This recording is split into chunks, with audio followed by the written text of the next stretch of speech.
미래지향적 한일 관계로 나아가기 위한 결단이며 한일 관계가 새로운 시대로 접어들기 위해서는 미래 세대 중심으로 중추적 역할을 할 수 있도록 양국 정부가 노력해야 한다고 강조했습니다. 사죄도 없고 배상도 없고 전쟁 범죄에 완전한 면죄부를 주는 것이 말이 되겠습니까, 여러분? 지금 당장 굴욕적인 강제동원 배상안을 청해하고 국민과 피해자에게 사죄하십시오. 역사의 정의를 배신했다가 몰락해간 박근혜 정권의 전철을 밟지 마십시오. 강제징용 문제는 일종의 폭탄 돌리기와 같았습니다. 전 정부 누구도 해결하려고 하지 않았어요. 누군가는 대승적인 결단을 통해서 이 문제를 해결하는 새로운 출발점을 마련해야 된다는 것, 이런 고심들이 있지 않겠습니까? 정부는 이런 방안이 아니라면 한일 협상이 계속 미뤄질 수 있어 택한 불가피한 조치라고 했습니다. 누가 국가의 자존심을 다 내팽개치고 돈 몇 푼 받아오라고 시키기라도 했습니까?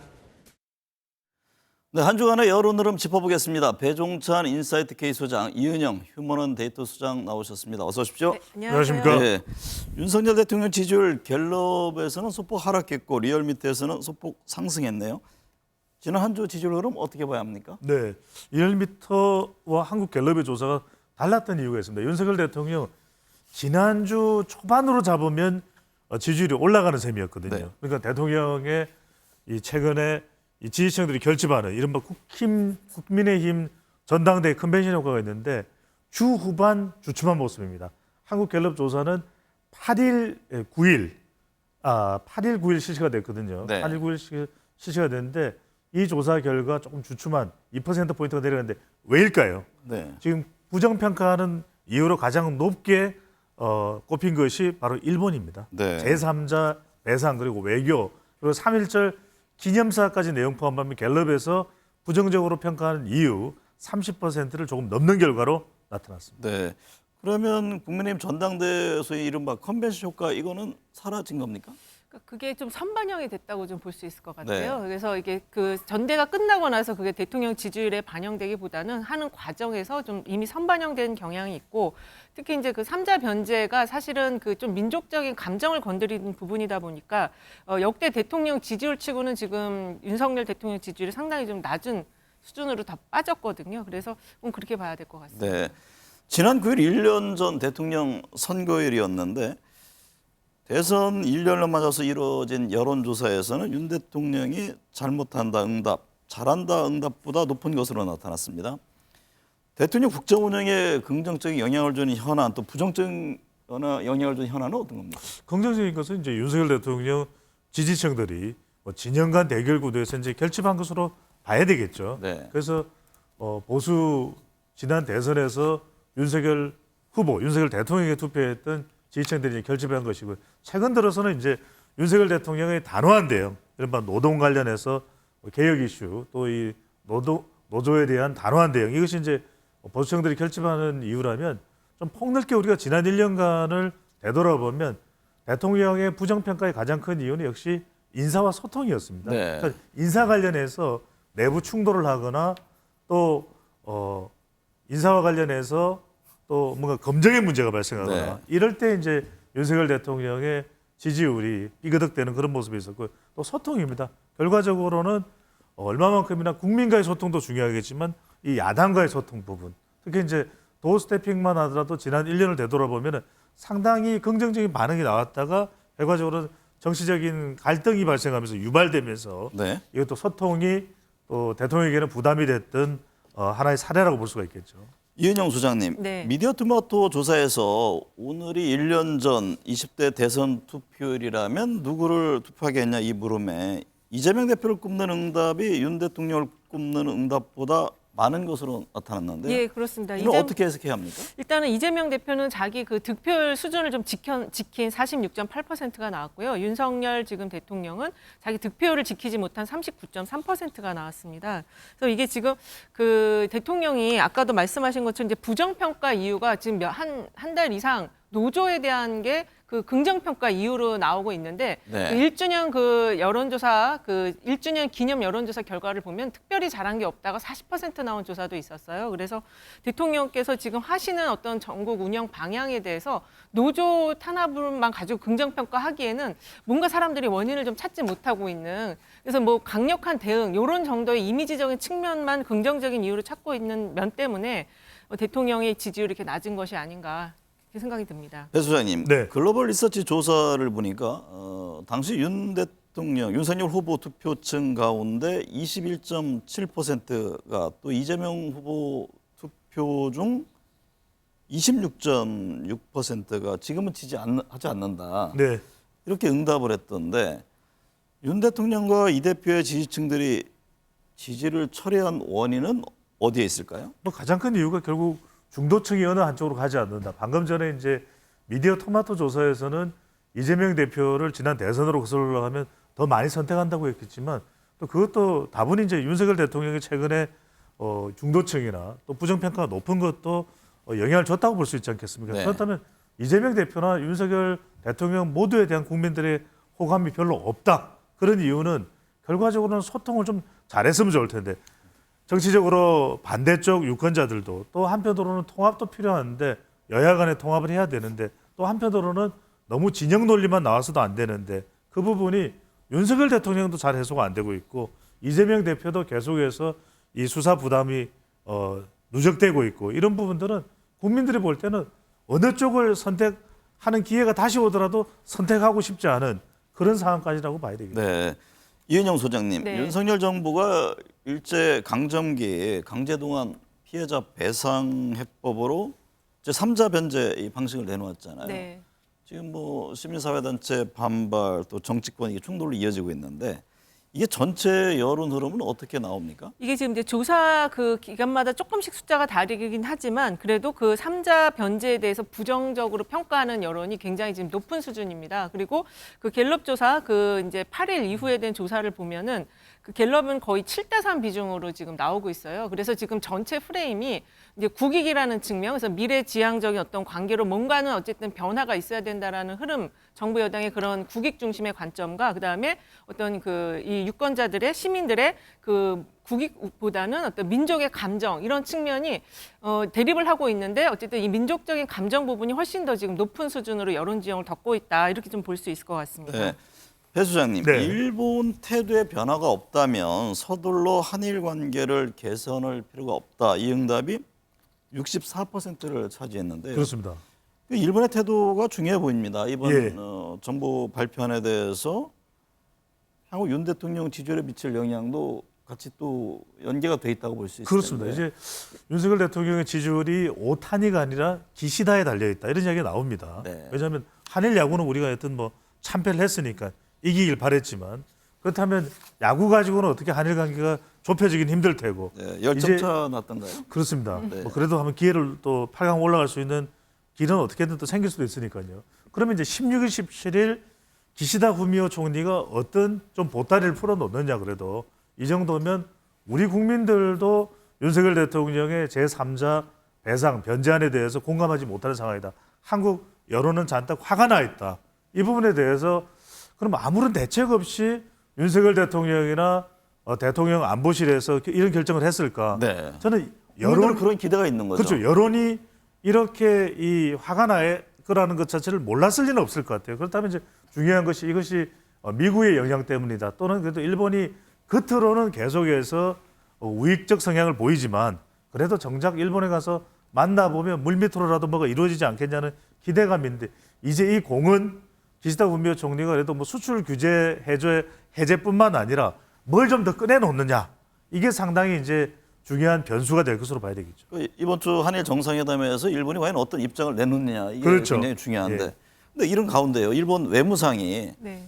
강제징용 사실 자체를 부정하는 발언을 했잖아요. 네, 그렇습니다. 이번 주 한일 정상회담에서 그럼 일본의 또 전향적 입장 변화가 있을 것인지 이 대목이 중요하지 않나요? 그 변화가 있을 것인지도 중요하지만 이제 그거를 우리 국민들이 어떻게 인식하느냐가 더 중요한데요. 네. 지금 그 일본 외무성 발언을 보면은 강제 동원 자체가 없었다라고 발언을 했기 때문에 지금 갤럽 조사에서 보면은 과거사에 대해서 반성하고 있다고 보는 응답이 8%밖에 안 나왔습니다. 그래서 이거는 지금 어떻게 이제 이게 절차가 앞으로 그 뭐 배상 그 3자 변제 방식이라든지 이걸 또 어떻게 갈지는 잘 모르겠지만 그 일단 정서적인 또 감정적인 거는 지금 굉장히 최악의 상태다 이렇게 정리할 수 있겠습니다. 네. 배 수장님, 네. 16, 17일 일본 방문 윤 대통령 예정돼 있잖아요. 예. 그 한일 정상회담 이 관련한 여론 흐름은 어떻게 나타나고 있습니까? 뭐 안 좋습니다. 지금은 이게 굉장히 감정이 격앙돼 있고 더군다나 아직 뭐 시작도 안 했는데. 시작 안 해도 이제 지금 대통령이 내놓은 이게 이제 어떤 연장선상의 여론이냐면 네. 3.1절 기념사부터 이제 이번 달에 촉발이 되는 것이거든요. 그 이후에 이제 대통령의 제3자 배상, 변제안, 그 다음에 또 이제 일본과의 이 정상회담, 한일 정상회담으로 이어지는데 그러다 보니까 지금 상당히 국민들이 격앙이 돼 있는 거죠. 네. 야구도 지금 막 오타니만 잘 나가지 우리 야구는 죽을 쓰고 있으니까 물론 체코는 이겼습니다. 체코는 이겼는데 오늘은 야구 말씀을 많이 하시네요. 자제하겠습니다. 네, 그런데 여하튼간에 이런 상황이다 보니까 기대하는 것은 일본 총리가 뭔가를 좀 꺼내 놓을 거냐는 건데 무엇을 꺼내 놓더라도 우리 국민들이 그다지 이렇게 공감되는 쪽으로 가지는 않을 겁니다. 그런데 방금 전에 이은영 선생님께서 굉장히 중요한 말씀을 하셨어요. 그러니까 지금 하야시 마스요사 일본 외상은 계속해서 우리가 뭐 과거에 뭐 잘못했냐, 강제징용 관련해서 뭐 없었다 이런 얘기를 하는 거는 자기들이 꺼내 놓을 보따리를 좀 최소화하려는 거겠죠. 그러니까 일본 국민들의 눈치를 잔뜩 보면서 일본 내부에서는 지난해 이제 정경련 조사 같은 걸 보면 물론 그건 뭐 여러분들이 뭐 그것까지 들여다볼 이유는 없겠지만은 그 내용을 보면 일본 국민들도 일본 국민입니다. 국민들도 사과를 안 하겠다는 거예요. 네. 그러니까 그런 상황을 보니까 일본 눈치를 보면서 윤석열 대통령이 왔을 때 뭔가를 꺼내놔야 되니까 그걸 꺼내놓는 것을 좀 최소화하기 위한 전략적인 태도라고 봐야 됩니다. 네. 이은영 소장님. 네. 지난주 각 정당 지지율을 보면 국민의힘 지지율이 소폭 하락했고 민주당은 소폭 상승했습니다. 예. 어떤 배경에서 이 같은 지지율 흐름이 나왔습니까? 일단은 제가 볼 때는 그 당 내에 비주류의 목소리가 좀 커진 당의 경우는 좀 상승을 한 것 같고요. 그다음에 그렇지 않은 당은 좀 하락을 한 것 같은데 당내 비주류의 목소리가 좀 커진 게 이제 민주당이거든요. 그리고 이 강제 이 3자 변제에 대한 부분이 또 민주당이 좀 투영이 되면서 결집이 좀 이루어진 것 같습니다. 그래서 상승을 한 것 같고요. 특히 그 민주당의 경우는 그 더 미래라는 최대 계파이면서도 좀 비명계 색채가 강한 이 단체가 이재명 대표와 15일 날 지금 이제 뭐 여러 가지 이야기를 하겠다. 그래서 이재명 대표에게 좀 힘을 실어주면서도 뭔가 요구 사항을 요구하겠다 이런 지금 입장을 보이고 있어서 그런 측면에서 이제 그 당내 이제 좀 계파의 스펙트럼이 여러 가지가 있는데 그 비주류의 목소리가 커지면서 당 지지율도 조금 상승한 것이 아닌가 이렇게 볼 수 있겠습니다. 배 수장님, 네. 민주당이 가장 잘못하고 있는 것은 이재명 대표 수사 대응이다 이런 응답이 나왔고요. 예. 국민의힘이 가장 잘못하고 있는 것은 민생 법안 등 의정 활동 부족이다 이런 답변이 나왔던데 향후 정당 지지율 추이 변화 어떻게 예상하세요? 그렇죠. 이게 당분간은 또 일본 이슈가 영향을 줍니다. 네. 그러니까 최근에 국민의힘 지지율이 조금 주춤하고 또 민주당의 지지율이 올라가는 것은 바로 일본 이슈 때문에 또 MZ세대 또 무당층 요즘에는 중도층보다 우리 스페셜 방송을 보시는 우리 MBN 시청자분들께서 더 좀 초점을 맞춰야 될 것은 중도층보다는 최근에는 민주당과 국민의힘으로 나눠져 있기 때문에 지지 정당이 없다는 무당층이 중요합니다. 네. 무당층마저도 일본에 대해서는 감정이 격해져 있거든요. 그러다 보니까 이런 부분들이 무당이었는데 지지 정당이 없었는데 일본에 하는 태도를 보고서 그럼 난 더불어민주당 지지할래 이렇게 될 수도 있는 상황이거든요. 그래서 영향을 주고 있고 또 충청 또 이 충절의 고장이죠. 또 이 대구 경북이나 PK 지역도 일본 이슈는 영향을 받습니다. 네. 특히 이제 서울은 최근 들어서 계속 국민의힘 쪽으로 뭉쳐 있었고 윤석열 대통령이 지지 기반이 되어가는 추세였는데 또 일본 이슈가 등장하니까 획도 돌아서는 여론도 나오거든요. 저는 이 이슈가 최근에 중요한데 결국 민주당이 앞으로 극복해야 될 과제는 이재명 대표와 관련된 이 부담, 사법수사 부담, 최근에 이 전 비서실장의 또 죽음 이런 부분들과 관련된 이런 여론들을 어떻게 떨쳐낼 것인가. 네. 결국은 사법적 대응은 대응대로 또 민주당의 지지율과 내년 총선 대비를 어떻게 좀 구분해서 할까. 이것이 최대의 민주당으로서는 앞으로의 과제라고 봐야 되겠죠. 말씀을 들어보면 일본 관련 이 배상 문제 이게 향후 지지율 전체 흐름의 하나의 변곡점이 될 수 있다. 이렇게 보시는 그렇습니다. 건가요? 그럴 수밖에 없는 게 지금 이게 굉장히 시기적으로도 연장되는 것이 지금 3월 기념사부터 촉발됐던 것이 이제 이번 주에 다가오는 이번 주에 이 한일 정상회담 그다음에 4월 달에 윤석열 대통령이 미국 국빈 방문해서 IRA법, 인플레이션 리덕션 액트, 이 인플레이션 감축 법안이나 이 중국에 대한 투자 자체를 갖다가 못하게 하는 금지하는 이 이른바 가드레일 조항, 독소 조항 이런 게 어떻게 해결되냐? 해결되면 그래도 미국의 영향으로 이 일본에 대해서 제3자 배상이 나왔는데 좀 설득이 되네 이런 반응일 텐데 그럼 또 5월 달에 G7 정상회의 히로시마 회의가 있습니다. 이때 이제 한미일 정상회담이 만약에 있다면 그때 반응이 돼. 그 다음까지 5월까지 해결이 안 되는데 국민 여론은 화가 나는데 8월로 넘어가 버려. 네. 8월에 뭐가 있습니까? 광복절이죠. 8.15가 있습니다. 네. 그럼 이게 또 핵 여론이 또 달라지는 분기점이 될 수가 있기 때문에 이 한일 이슈가 당분간은 지배적인 이슈가 된다고 봐야 되겠죠. 짧게 덧붙이면 네. 지금 8월까지 이제 이게 일정이 쫙 있는데요. 그 사이에 일단은 피해자들이 이걸 배상을 받지 않겠다라고 했을 때의 법적인 어떤 문제점, 그 다음에 그 아까 8.15 광복절뿐만 아니라 그 시기에 후쿠시마 오염수 방류건이 또 있습니다. 요거는 상당히 그 민생에 또 직결이 되는 그런 문제이기 때문에 지금 우리나라는 3면이 바다기 때문에 그 후쿠시마 오염수 방류건을 어떻게 처리할지도 굉장히 중요한 포인트가 될 것 같습니다. 네. 내년 총선에서 야당 후보를 뽑겠다는 응답이 여당 후보를 뽑겠다는 응답보다 오차 범위 내에서 앞섰습니다. 네. 뭐 총선까지는 1년 남짓 아직 많은 시간이 있는데요. 향후 어떤 변수가 있을 것으로 예상하시나요? 일단은 지금 이제 지금 대통령 지지율이 워낙 낮다 보니까 여당보다는 야당을 뽑겠다라는 게 더 많을 것이다라고 생각을 하는데 최근 나온 저 차기 총선에 대한 지지율을 보면은 여야가 거의 엇비슷한 수준으로 거의 나오거든요. 뭐 차이가 거의 없습니다. 예, 네. 오차범위 이내의 차이인데 이제 그 이유가 지금 정치가 지금 사법화되어 있기 때문에 그 국민들이 이 정치를 보고 싶어하지 않습니다. 지금 지지층도 뉴스를 안 본다라는 얘기를 많이 하시고 무당파에 계신 분들도 뉴스를 안 본다 이런 얘기를 많이 하시거든요. 하지만 저런 속에서도 이 중도층의 흐름을 보면은 여당을 뽑겠다가 32, 그다음에 야당을 뽑겠다가 44로 야당이 조금 더 많습니다. 그래서 향후에 이 야당이 이 전국을 풀어나가는 데 있어서 이 투쟁의 시위를 어떻게 가져갈 건지 그리고 일단 가장 중요한 거는 정부 여당이 이 정치의 사법화를 언제까지 가져갈 건지 이게 가장 중요할 것 같습니다. 이 무당이 주는 의미는 적지 않습니다. 왜냐하면은 이게 이제 일종의 선거의 구도를 물어보는 질문이거든요. 네. 그런데 내년 총선에서 대체적인 선거의 구도의 성격은 이럴 겁니다. 대통령의 임기 중반이기 때문에 임기 중반에 있는 선거는 대체적으로 심판과 평가의 성격이 강하거든요. 네. 그렇다면 야당이 유리할 수 있는데 왜 그런데 야당이 훨씬 더 유리한 이 구도의 결과가 질문에 대한 답변 결과가 안 나오느냐. 이건 다분히 저는 이재명 대표에 대한 부담이 있다고 봅니다. 네. 과연 이것을 얼마나 해소하느냐가 내년 총선 결과와도 직결이 돼 있다. 이렇게 네. 봐야 되겠죠. 국민의힘 전당대회 끝났습니다. 김기현 대표가 됐고 최고위원회는 김재원, 김병민, 조수진, 태영호, 장해찬 다 친윤계죠.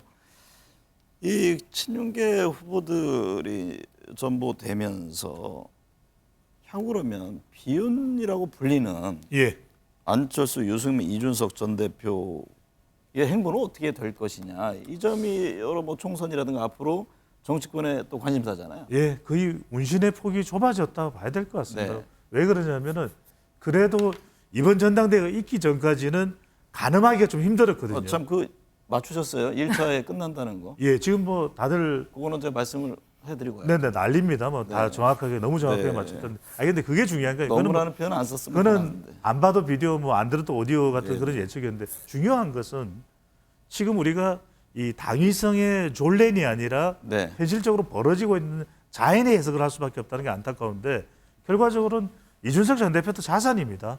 안철수 의원도 엄청난 자산이고 유승민 전 의원도 자산인데 그것을 받아들이는 정치, 통큰 정치를 할 것이냐 그렇게 보이지는 않아요. 네. 그래서 결과적으로는 윤석열 대통령 임기 동안에는 상당히 이준석 전 대표든 유승민 전 의원이든 또 안철수 의원도 도광양해를 할 수밖에 없는 상황으로 보입니다. 네.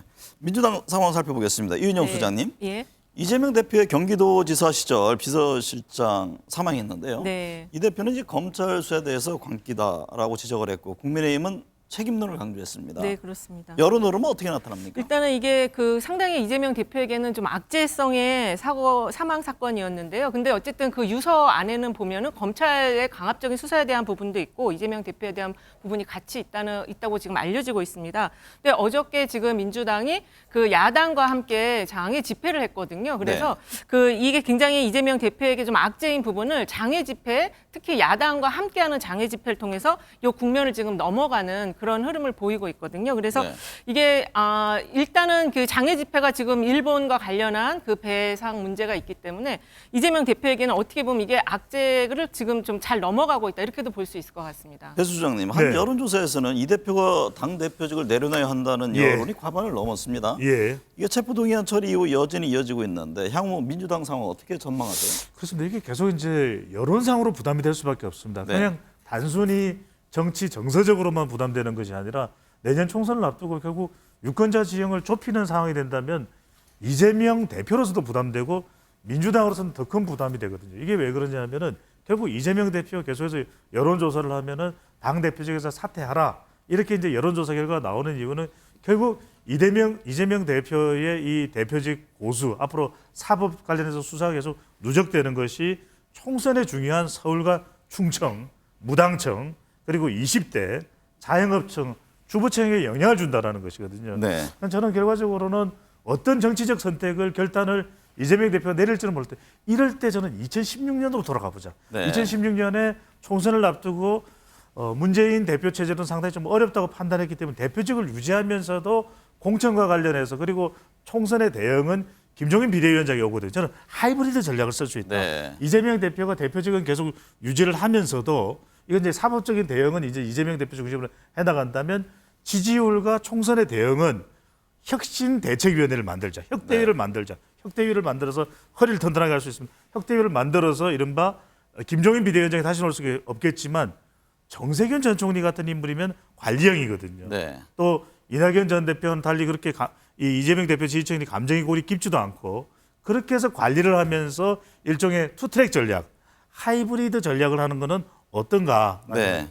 짧게 덧붙이면 그 공천 TF가 지금 만들어졌는데요. 그 지금 당직을 교체해달라는 요구가 나오고 있어서 앞으로 좀 당내 상황이 계속 좀 갈등 상황 계속 지속될 것 같습니다. 네.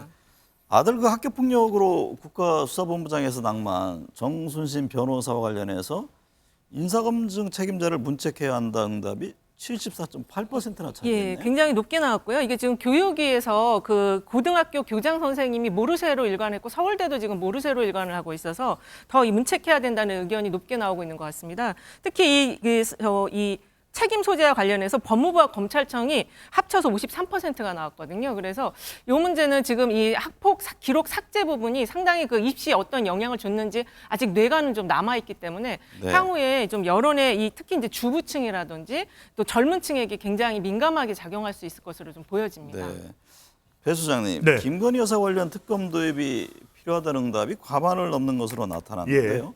지금 민주당 특검 적극 움직이고 있잖아요. 네. 전체 여론 흐름은 어떻게 반영됩니까? 저는 민주당이 이렇게 가는 방향의 이유는 있다고 봅니다. 그건 왜냐하면 이제 정치적 선택이죠. 네. 왜냐하면 뭔가 그렇다면은 김건희 여사와 관련된 김건희 특검법 외에 다른 대안이 있느냐면 더불어민주당으로서는 그렇지만은 않다라는 겁니다. 다른 방법이 있는 것만은 아니라는 겁니다. 그렇다면 계속해서 여론도 지속적으로 뭐 한두 번 여론조사 실시된 것이 아니라 계속해서 김건희 특검법이 나오는 이유는 김건희 여사와 관련된 뭐 사법적인 그런 내용보다도 계속해서 뭔가 풀리지 않는 의혹에 대한 부분들 지속되고 있다는 뜻이거든요. 그런데 한 가지만 더 말씀드리면 그래서 저는 더불어민주당이 정치적으로 여러 가지 지금 위기에 몰려 있는 상황에서 선택할 수밖에 없다. 다만 그렇다고 해서 이 김건희 특검법의 찬성에 대한 높은 지지율이 더불어민주당의 정당 지지율로 연결될 건가? 그렇지는 않을 것 같아요. 네. 그러니까 정당 지지율을 끌어올릴 수 있는 대안은 따로 정치적인 선택의 김건희 특검법 여론은